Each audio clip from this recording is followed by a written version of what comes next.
আমাদেরও এক দফা শেখ হাসিনাকে ফিরিয়ে আনবো। যতক্ষণ পর্যন্ত ফিরিয়ে আনতে পারবো আমাদের আন্দোলন চলবে। আমাদের নির্বাচিত সরকার নির্মমভাবে তাকে পদত্যাগ করাইছে নলের মুখে।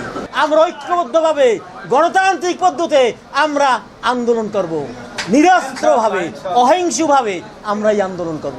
অহিংসভাবে আন্দোলন করে আমরা এদের পতন ঘটাইয়া জননেত্রীকে দেশে ফিরিয়ে আনবো।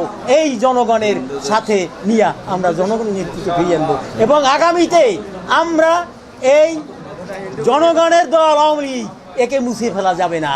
সারা বাংলাদেশে জ্বালাও পোড়াও করে আমাদের আওয়ামী লীগের নেতাকর্মীদের ঘরের ভিতরে রেখে পুড়িয়ে মেরেছে। সারা দেশ আজকে কোনো আইন শৃঙ্খলা নাই। আজ পর্যন্ত কালকে রাত্রেও আমাদের এই এলাকায় ডাকাত এসেছে। সারা ঢাকা শহরে শুধু আওয়ামী লীগের লোকজনের বাড়িতে ডাকাতি হচ্ছে। আমরা সেই তারই প্রতিবাদে জ্বালাও পোড়াও সহ আমাদের প্রাণপ্রিয় নেত্রী জননেত্রী শেখ হাসিনাকে এই বাংলার মাটিতে ফিরিয়ে আনার